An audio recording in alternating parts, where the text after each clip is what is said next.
Olympus, una marca asiática venerada en todo el mundo. A principios de los años 70, esta compañía revolucionó el mundo de la fotografía con una cámara de alta calidad. Esta es la cámara cinematográfica Olympus de los años 70. Sin duda es una de mis favoritas. En 1972 nació una leyenda, la Olympus OM1, la cual era mucho más ligera que las otras cámaras, sin sacrificar ninguna característica profesional. Durante años, ninguna cámara logró igualarla. Pero Olympus se vio afectada por un escándalo corporativo que sacudió al sector empresarial: el fraude de Olympus. En ese entonces me pareció ridículo. No lo creí. Fueron 13 años de encubrir las malas prácticas corporativas de una empresa que todos admiraban. Así es como una de las mayores empresas de Asia resurgió de las cenizas luego de uno de los peores escándalos corporativos de la historia. Él iba a llegar al fondo de lo que estaba ocurriendo y los directivos de Olympus no querían que sucediera.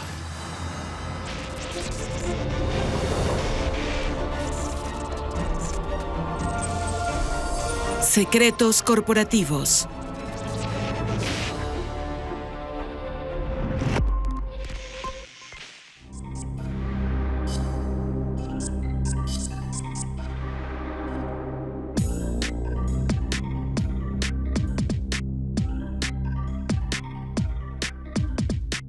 Con sede en Shinjuku, Tokio, Olympus se posicionó como una de las principales marcas en el mundo de la fotografía. También se encargó de producir equipos médicos de alta tecnología, estableciéndose como uno de los principales fabricantes de equipos de endoscopia. Anne Valerie Olson, profesora de estrategia empresarial, usa el caso de Olympus como ejemplo para sus estudiantes. Olympus siempre fue conocida por sus productos de alta calidad. Empezó fabricando microscopios en 1919 en Tokio. Después pasó a fabricar dispositivos de tecnología médica. Gracias a su experiencia fabricando lentes para microscopios, empezó a fabricar una mayor gama de lentes y, finalmente, incursionó en el mercado de las cámaras y la fotografía digital. En 1936, presentaron su primera cámara, la Semi Olympus 1. Se cree que Olympus es solo una marca de cámaras, pero en realidad es una de las mayores franquicias de equipos médicos en el mundo.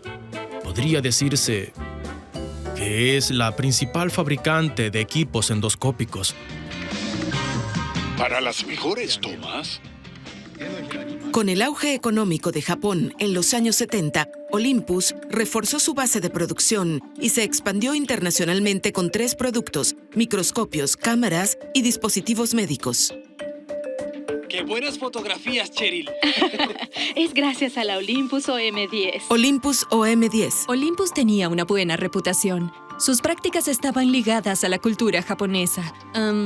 Pero Kikukawa, su director general, decidió aplicar un estilo de gestión occidental a la empresa y fue alabado por ello. Él era carismático y muy respetado, así que la empresa invirtió mucho dinero en innovación, más que las otras empresas japonesas de la época.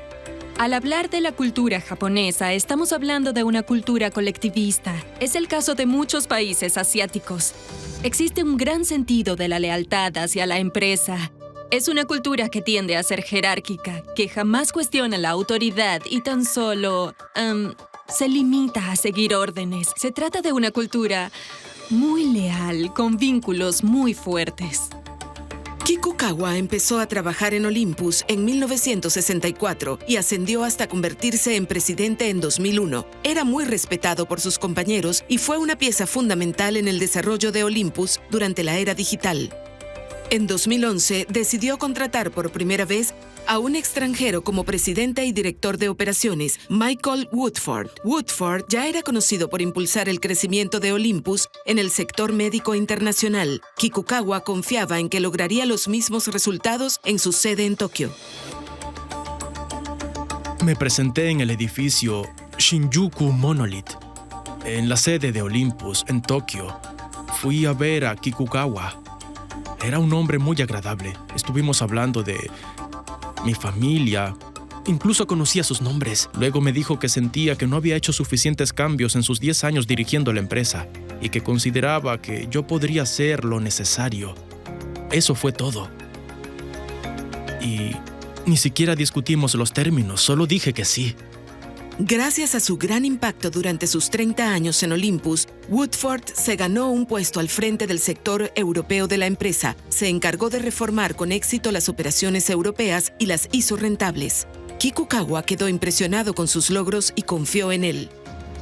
Kikukawa y el resto de la junta se alegraron de su nombramiento. Dijeron que había superado sus expectativas y que sería un gran director de operaciones. Woodford se convirtió en el director de operaciones en materia de dispositivos de tecnología médica. Era el director global.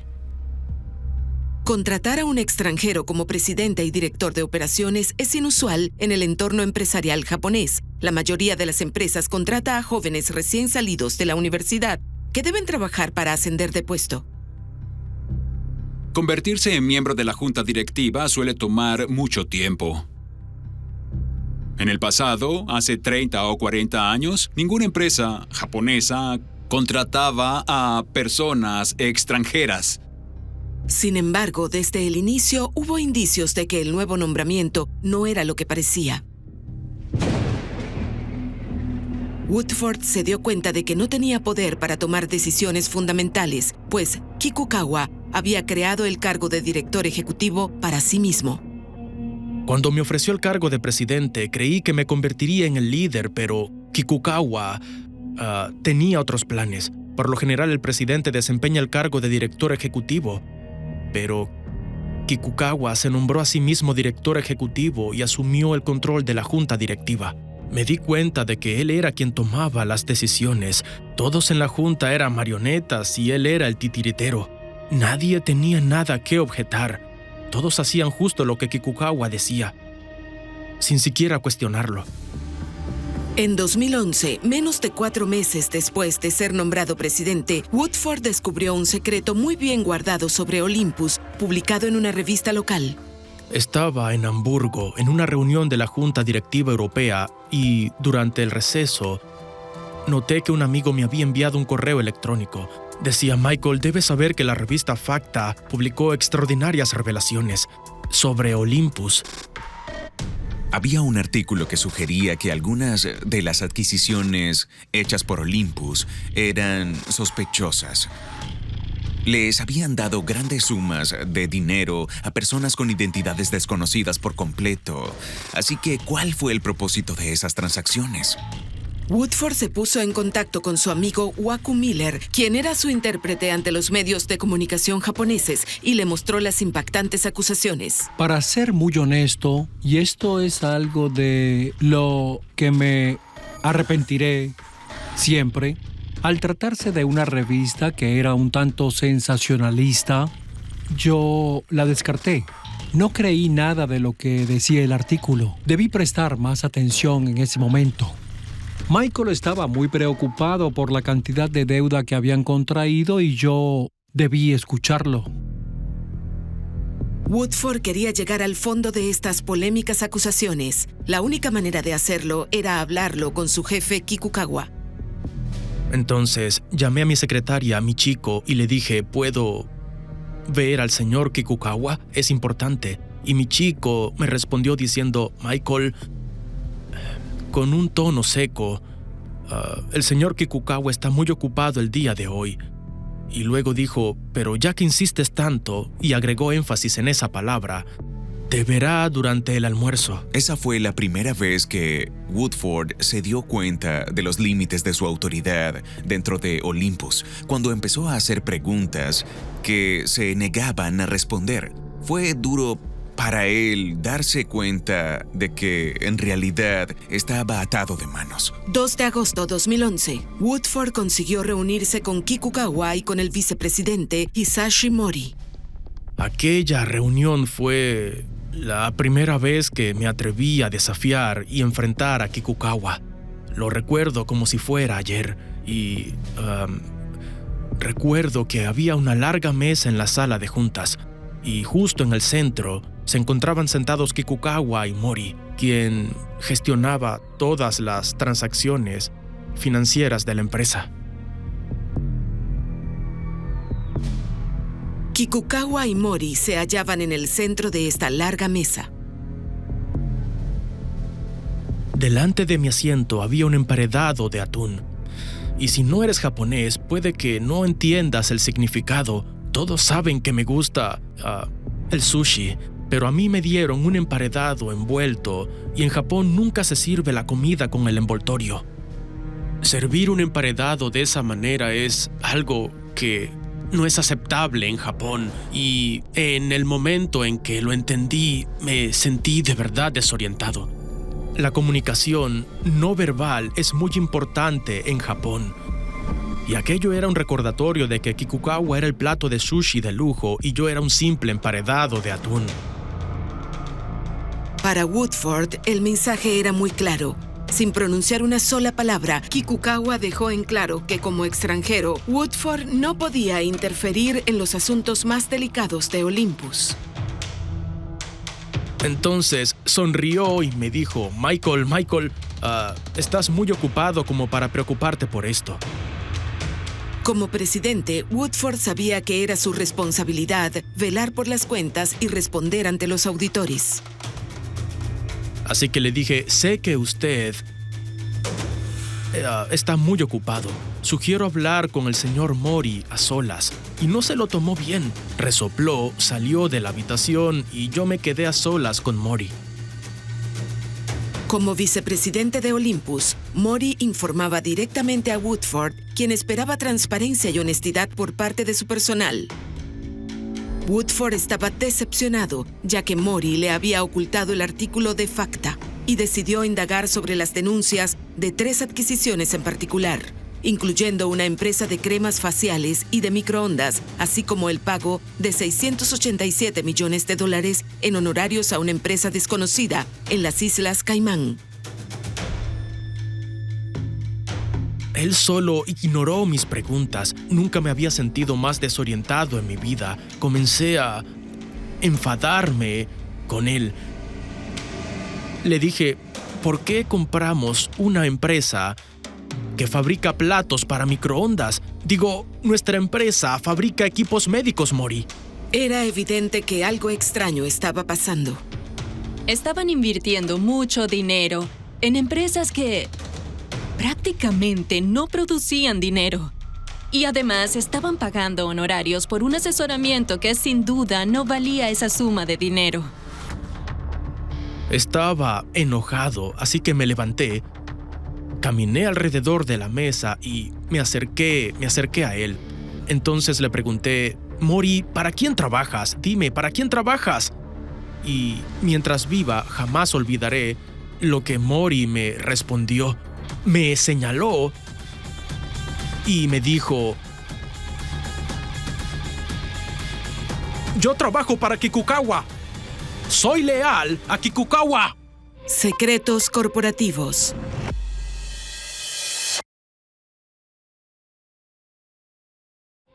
Secretos corporativos.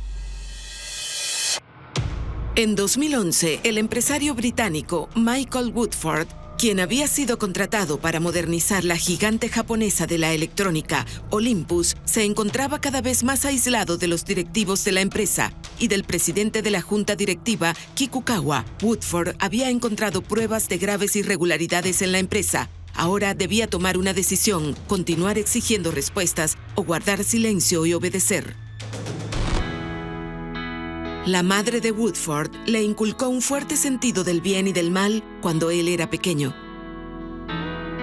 Recuerdo que una vez quería comprar chocolates, así que tomé algo de dinero de su bolso, creyendo que no se daría cuenta, y cuando volví, estaba esperándome y noté que estaba enojada. Y en ese momento creí que iba a castigarme. Pero solo me dijo, le robaste dinero a tu propia familia. Si no puedo confiar en mi propio hijo, ¿qué dice eso de ti? Y eso quedó grabado en mi conciencia. Si robas, aunque te salgas con la tuya, ¿qué dice eso de ti? Pravin Nair es un psicólogo empresarial con casi 2 décadas de experiencia. Lo que lleva a alguien a atreverse a denunciar estos comportamientos es su percepción de la justicia y la lealtad. Podemos imaginar una línea recta en donde la justicia está aquí y la lealtad aquí. Cuanto más cerca estés del lado de la justicia, tendrás una mayor tendencia a pronunciarte. El vínculo de Woodford con Olympus empezó cuando trabajó para uno de sus contratistas, KeyMed, en 1981. Ahí conoció a Waku Miller. Mi firma producía una revista en japonés para la embajada británica. Un día visitamos la empresa KeyMed en South End y Michael era el presidente de KeyMed en ese entonces. Mi primera experiencia con Michael fue cuando él revisó la traducción al inglés de lo que habíamos escrito sobre la empresa. Y fue una experiencia difícil. Estaba absolutamente obsesionado con la perfección. Woodford pasó a dirigir a todo el sector europeo de Olympus. Michael Woodford tuvo mucho éxito en Europa y consiguió reestructurar la organización europea de una forma muy sólida. También era muy conocido por la manera en la que lidiaba con los problemas. Pienso que es alguien muy decidido, ingenioso y muy inteligente en los negocios. Sabía cómo liderar un equipo y llevarlo hacia el éxito, así que sería de ayuda para la empresa en términos de solidez financiera. Creo que Kikukawa lo sabía y por esa razón tomó la decisión de llevarlo a Tokio. Gracias al liderazgo de Woodford, Europa se convirtió en la principal fuente de ganancias para la empresa. Fue entonces cuando Kikukawa le ofreció la presidencia. Michael Woodford pasó casi toda su carrera en Olympus y siempre tuvo la reputación de ser alguien muy honesto y muy ético. Para él era importante denunciar a quienes no trabajaban con honestidad y ética. Empezó trabajando en Cadbury Schweppes, pero antes de eso fue pasante en una pequeña empresa aeroespacial. Estando ahí se ganó la fama de ser un delator porque en su momento él había denunciado a una secretaria por usar los sellos postales de la oficina para enviar su correo personal. Y aunque lo despidieron por eso, más tarde comprobaron que era cierto. A medida que Woodford indagaba y exigía respuestas sobre las sospechosas adquisiciones, su relación con Kikukawa y Mori empeoraba. Después del incidente del sushi, la relación entre Kikukawa, Mori y yo se deterioró, pero seguimos adelante. Las acusaciones contra Olympus habían sido publicadas por Facta hacía menos de un mes y Woodford necesitaba una excusa para salir de la oficina de Tokio para indagar más. Saben, podía sentir su desprecio hacia mí. Ellos... Jamás me sentí tan rechazado en mi vida. Fui a ver a Kikukawa y le dije que tal vez deba visitar nuestras fábricas fuera de Japón. En la República Checa, Alemania, Gran Bretaña, América. Y le gustó la idea. Él también quería que me alejara de la oficina de Tokio por un tiempo. Agosto 2011. Fue el viaje de negocios más largo que he hecho. Terminó en septiembre en la ciudad de Nueva York. Para entonces, la presión de las acusaciones ilegales empezaba a pasar factura. Empecé a beber muy seguido, intentando tranquilizarme. Un día salí a un restaurante y regresé alrededor de las 11:30 de la noche.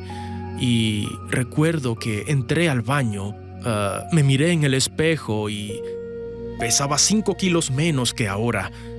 Y tenía unas enormes ojeras, pero no era mi estado físico lo que me preocupaba. Yo sabía que mi salud mental también se estaba deteriorando, porque era consciente de que existía un problema, pero no sabía qué hacer ni cómo podía afrontarlo, ya que a los accionistas les era indiferente, a las instituciones, a los medios. Así que pensaba, ¿acaso estoy solo? Woodford también sabía que la Junta no lo apoyaba y que no permitiría que él siguiera investigando las acusaciones hechas sobre esas adquisiciones fraudulentas o sospechosas.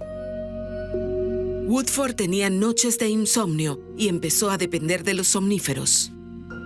Recuerdo muy bien que tenía un frasco de plástico de somníferos. Leí las indicaciones y decía no mezclar con alcohol. Sabía que no debía tomarlos, pero al mismo tiempo sabía que necesitaba dormir. Así que me tomé 2 y me dormí casi de inmediato. Cuando trabajas para una empresa durante 30 años, sientes una gran afinidad con esa empresa.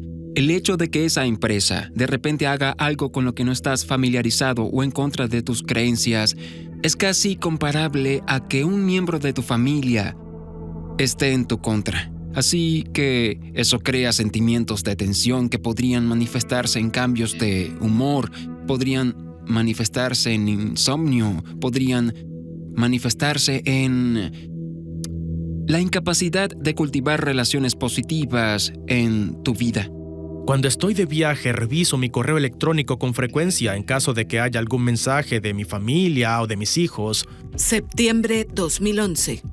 Sin embargo, en su bandeja de entrada le esperaban noticias terribles. La misma revista había publicado un segundo artículo con más acusaciones contra Olympus, alegando posibles vínculos con el crimen organizado. Lo que me impactó fue que esas transacciones estuvieran vinculadas a fuerzas antisociales, un eufemismo para la mafia, la yakuza.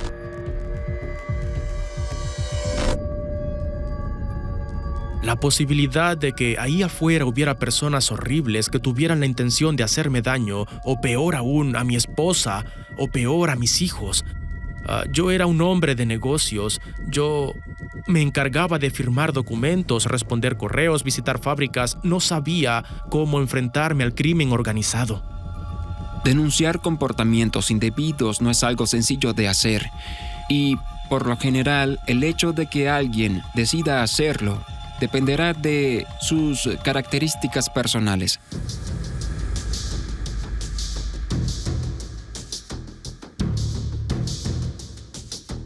En el caso de Michael Woodford, creo que lo que estaba sucediendo es que llamamos disonancia cognitiva.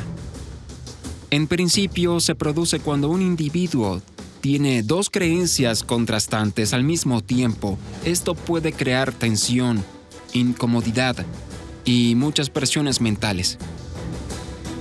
A pesar de la creciente tensión psicológica, Woodford siguió presionando para obtener respuestas. Después de haber planteado sus inquietudes en reuniones y haber sido ignorado en múltiples ocasiones, las revelaciones de este segundo artículo de Facta animaron a Woodford a escribir sus inquietudes. Durante semanas, Woodford escribió una serie de correos en los que desafiaba a Kikukawa y a la junta directiva. Kikukawa me escribió diciendo, Michael, no es bueno que hagas tantas preguntas. Para él no lo era. Le escribí a cada miembro de la junta.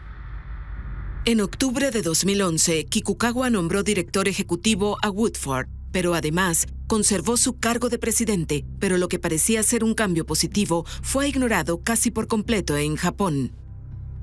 Lo que me parece curioso y muy interesante es que cuando Woodford fue nombrado director ejecutivo, es decir, al ser promovido del cargo de director de operaciones, solo se habló de ello en los medios de comunicación en inglés, no en los japoneses. Cuando me convertí en director ejecutivo, Kikukawa tenía la lealtad absoluta de los miembros de la junta, es decir, hombres japoneses a punto de jubilarse, una lealtad absoluta. Sin embargo, aquel ascenso no impidió que Woodford continuara haciendo preguntas difíciles. Al escribir su último correo electrónico a la Junta, incluyó información suministrada por una empresa auditora. Lo escribí estando en el Reino Unido y incluí un informe de PricewaterhouseCoopers, una consultora externa, una de las grandes, y pude confirmar las sospechas que tenía. Y por fin confirmé que $1.700 millones fueron gastados en 3 empresas inútiles y en el pago de comisiones a un grupo desconocido de consejeros financieros. Pero incluso si los involucrados solo atendían a sus propios intereses, creí que querrían escuchar lo que tenía que decirles. En el mismo correo, Michael solicitó de manera explícita la dimisión de Kikukawa y también de Mori. Lo envié y vi el aviso de mensaje enviado. Les había pedido que confirmaran la recepción de mi correo y media hora más tarde vi que el director japonés que trabajaba en Estados Unidos respondió y lo leyó, y supongo que llamó y despertó a todos en Tokio para que también lo leyeran. Woodford fue convocado a una reunión extraordinaria en Tokio. Entré a la sala de juntas antes de las 9. Volví a ver aquella larga mesa, pero esta vez se trataba de una reunión más formal. Había una segunda fila de personas sentadas detrás de las sillas, intérpretes, transcriptores, asesores, entre otros. Y noté que había mucho ruido en la sala. Me recordó a uno de esos documentales sobre hienas, porque pude sentir la histeria en la sala. Empecé a sentirme muy incómodo, nadie me dirigía la mirada, era comunicación no verbal. Y cuando se hicieron las 9, comencé a revisar la hora en mi reloj a cada minuto. Las reuniones nunca empezaban tarde. Aquella fue la reunión que cambiaría el destino de Olympus y de Woodford para siempre. Secretos corporativos.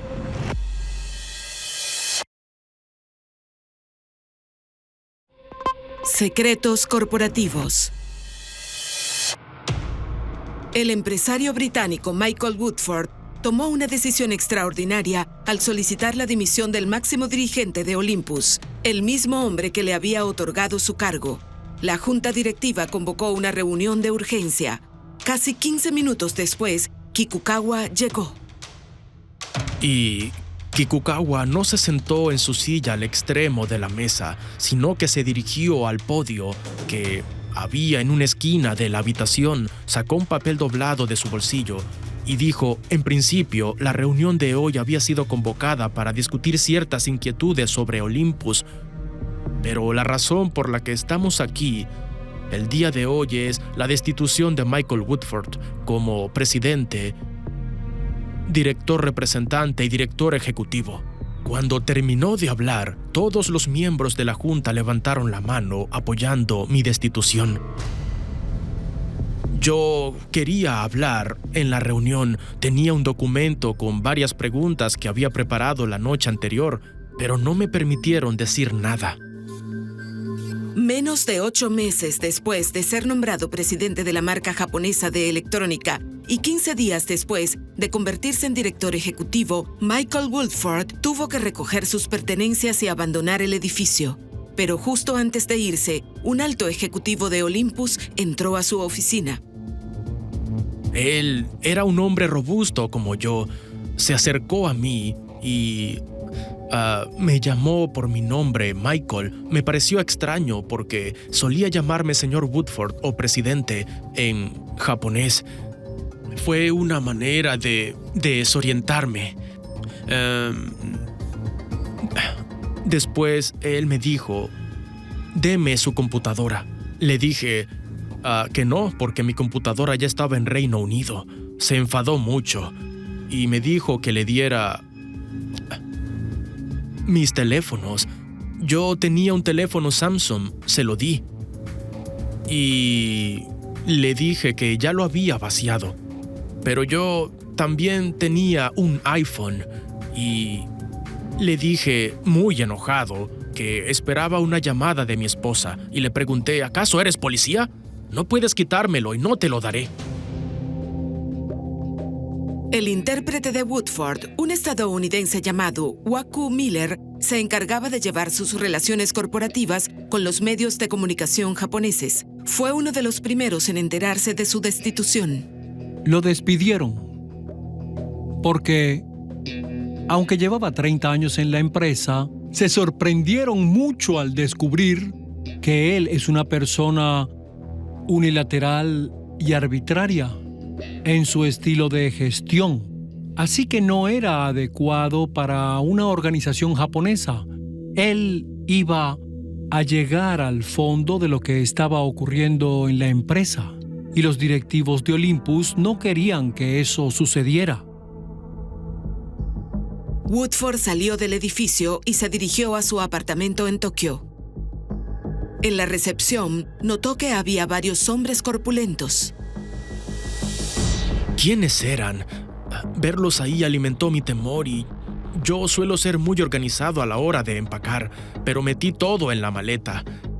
Y salí del apartamento con rapidez. Ellos seguían ahí en la recepción.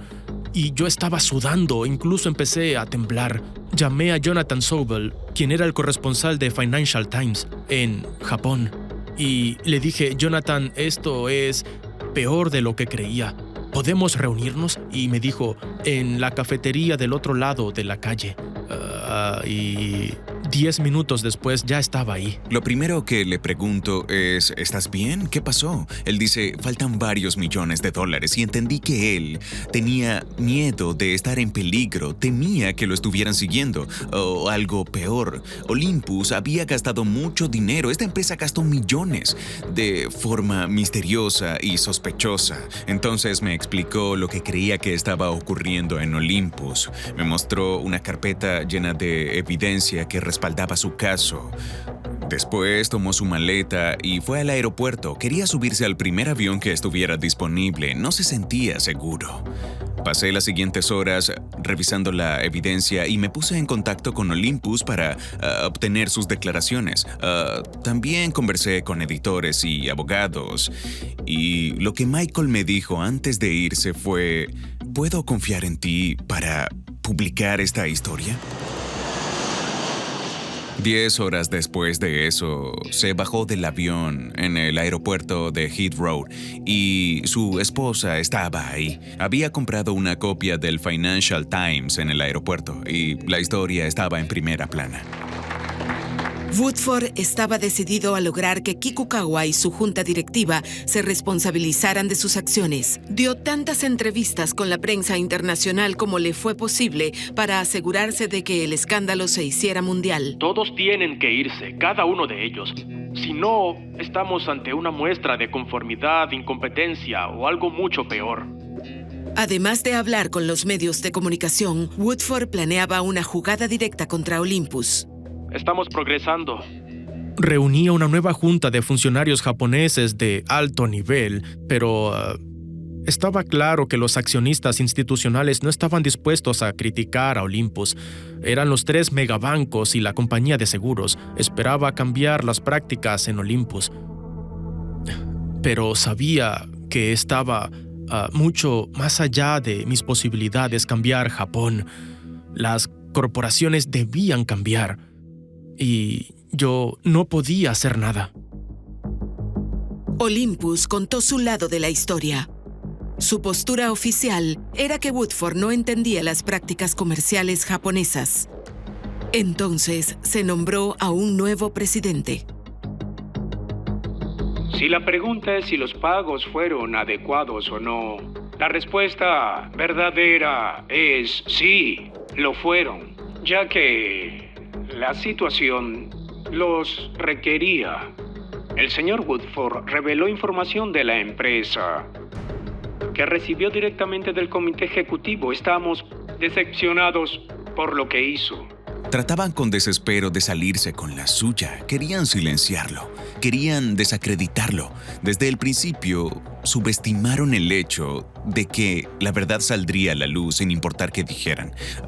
Ellos solo admitirían lo necesario. Las personas, en principio, se quedan en una empresa durante toda su vida Creo que eso define muchas de las prácticas que se ven en las empresas japonesas. A menudo se confunden la lealtad con la dependencia de alguien por su carrera, su bienestar. Muchos describen a los medios de comunicación japoneses como aduladores. Solo se inclinan ante las grandes corporaciones y no se atreven a indagar ni a hacer preguntas difíciles. Y desde mi perspectiva de periodista, viendo cómo se comportaron, eso es justo lo que hicieron en este caso. Mientras que los medios de comunicación japoneses ignoraron la historia, los medios internacionales la dieron a conocer. Parecía que la magnitud del fraude traería graves consecuencias. Secretos corporativos.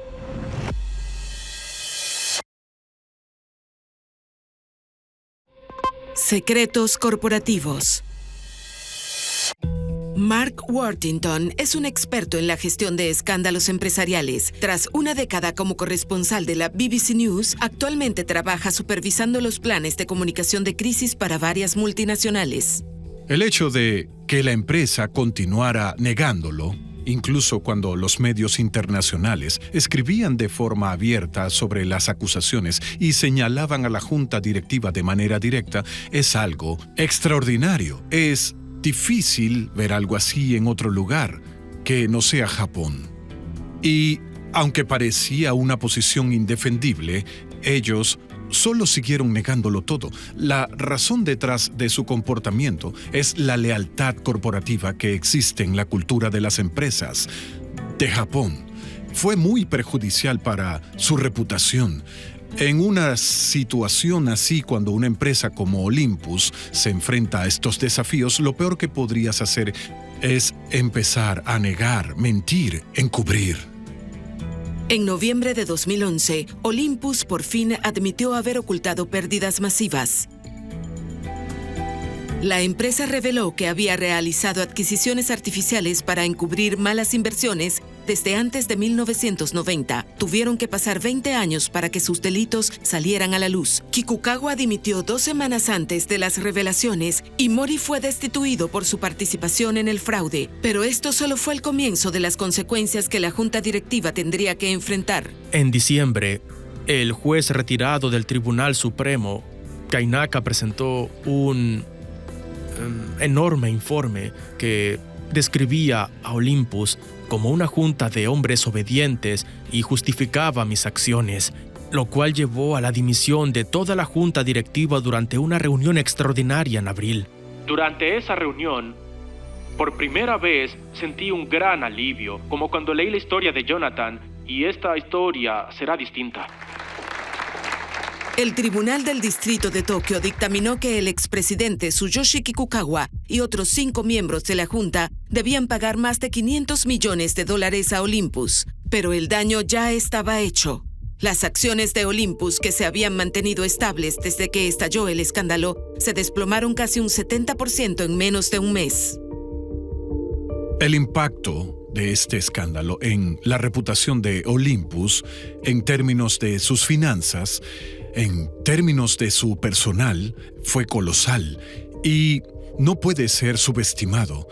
En cuanto al efecto que tuvo en su reputación, Olympus se convirtió en el ejemplo perfecto de fraude corporativo, fracaso corporativo y encubrimiento corporativo. Su nombre era sinónimo de todo eso.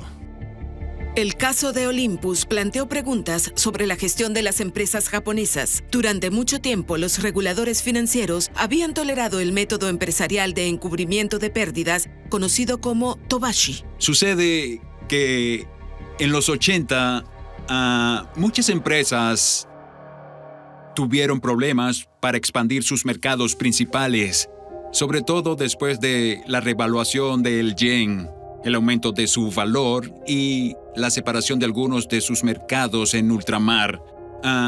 Las empresas buscaron otra forma de aumentar sus ingresos. Muchas empresas japonesas realizaron inversiones desastrosas que acabaron en pérdidas masivas y cuando todo salió mal, la mayoría de las empresas no supo cómo cubrir sus huellas. El esquema Tobashi fue una forma de ocultar las pérdidas en empresas afiliadas o empresas externas para asegurar que dichas pérdidas no aparecerían en los libros contables y en los estados financieros de la empresa principal. Sí, pero eventualmente tuvieron que pagar. Ahí es cuando las empresas se vieron obligadas a encontrar otras maneras de compensar esas pérdidas. Este esquema se prohibió a partir de los años 2000. Sin embargo, algunas empresas japonesas todavía lo ponían en práctica. En 2015, el presidente de Toshiba, Hisao Tanaka, se vio obligado a dimitir de la empresa cuando un escándalo similar salió a la luz.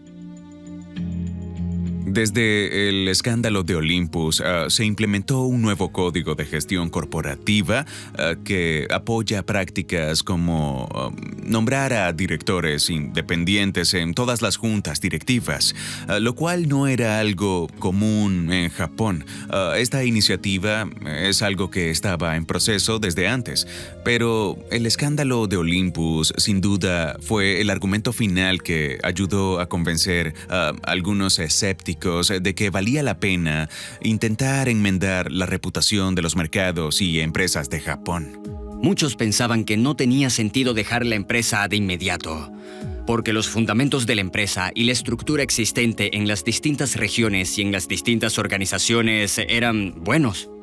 Pero todavía se necesitaba un cambio de liderazgo. Una nueva junta directiva tomó las riendas y se propuso reestructurar la empresa. Querían volver a su negocio principal, los equipos médicos, los productos de microscopía y la fotografía digital. También tomaron medidas en términos de gobernanza corporativa, informes, y se aseguraron de contar con auditores externos que fueran independientes y que no estuvieran vinculados a la junta directiva. El escándalo guardaba semejanza con el colapso de la gigante energética estadounidense Enron, ocurrido 10 años antes. Esto llevó a una reforma integral de las prácticas empresariales, estableciendo nuevas normas de cumplimiento para la gestión corporativa. El caso de Olympus hizo por Japón lo que Enron por Estados Unidos. Tras un escándalo, los legisladores, los accionistas y los directivos cuestionan su forma de hacer negocios y si es adecuada, así como Enron cambió las políticas de gobernanza de todas las empresas estadounidenses. Olympus hizo lo mismo por las empresas en Japón. La Olympus de hoy en día es muy diferente a la Olympus de los tiempos del escándalo. Aquel acontecimiento destruyó la confianza por completo y no les dejó más opción que reconstruirla. Desde la honestidad, la nueva junta directiva tuvo que ser 100% transparente. En 2012, Olympus publicó un informe para tranquilizar a sus inversores, dirigida por el nuevo presidente Hiroyuki Sasa de la División de Ventas de Equipos Médicos y por el exbanquero Yasuyuki Kimoto como el nuevo presidente de la junta. La empresa prometió recuperar la confianza del público y evitar un nuevo escándalo. Ellos modificaron por completo la estructura de la empresa, su forma de comunicarse y su forma de liderar. Se aseguraron de que cada informe estuviera en orden y demostrar con claridad a los inversores y al mundo entero todo lo que sucedía, porque en una situación como esa, cuando ya no tienes nada y tu reputación es tan mala, no podrás solucionar todos tus problemas con más palabras, debes demostrarlo con acciones. Olympus implementó un nuevo conjunto de protocolos para recuperar la confianza del público y se empezó por lo más básico, reglamentos y firmas. La manera en la que Olympus se recuperó y volvió a ganar la confianza del pueblo y de sus clientes fue estableciendo reglamentos para los firmantes. Se estableció que, en algunos casos, al tratarse de ciertas personas, se requerirían 2 firmas. En otros casos, el personal tendría que firmar formularios en los que se comprometía a no cometer actos ilícitos como sobornos, extorsiones, entre otros. Así que todo estaba siendo vigilado. Después de reestructurar la empresa o la junta directiva de la empresa, todo se recuperó con facilidad, porque las estructuras de las organizaciones locales eran muy sólidas y buenas. A pesar del escándalo, la percepción de Olympus como fabricante de cámaras de alta tecnología no ha desaparecido. Y el equipo técnico sigue creando productos que mantienen la relevancia de la marca. Lance Ong es un aficionado a las cámaras que apuesta por la gama de equipos Olympus. Utiliza sus equipos desde 2002 y da fe de su calidad, la cual ha mejorado enormemente a pesar de la mala gestión interna. En 2012, presentaron la primera cámara del mundo en poseer estabilización óptica de 5 ejes. Fue un punto de inflexión para el sistema de las cámaras sin espejo, así que las otras marcas comenzaron a producir cámaras sin espejo para competir con Olympus. Las cámaras sin espejo redujeron de forma drástica el tamaño de los sistemas reflex digitales, sin sacrificar la calidad de imagen. Hoy en día, el precio de una cámara es una fracción de lo que solía ser, lo cual permite que la fotografía sea accesible para profesionales y aficionados. Creo que la mayor ventaja de Olympus es su sistema micro 4 tercios que le permitió reducir el tamaño de las cámaras y conservar la calidad de la imagen reflex digital. Eso convirtió a Olympus en la marca líder de las cámaras sin espejo. Incluso hoy en día sigue siendo una de las marcas líderes en cámaras con sistemas sin espejo. Tras el fraude, Michael Woodford publicó el libro Exposición dentro del escándalo de Olympus, en el que detalla su papel en la acusación contra la exjunta directiva de Olympus. En la actualidad, Woodford trabaja como consultor para grandes empresas, asesorándolas sobre cómo evitar que les ocurra algo parecido. La evidencia de que Olympus salió de la crisis es abrumadora. Su nombre ya no es algo que asocias a todos esos delitos pasados. Creo que el mayor indicador de que recuperaron la confianza general es el precio de sus acciones. Los accionistas observaron cada paso que dieron y leyeron a fondo los documentos con sus nuevas políticas de gestión corporativa y con las nuevas filosofías de sus líderes. 6 años después, siguen teniendo una gran cuota de mercado en los sectores de la endoscopia, la microscopía y las cámaras fotográficas. En realidad fueron capaces de cambiar y de resurgir de las cenizas.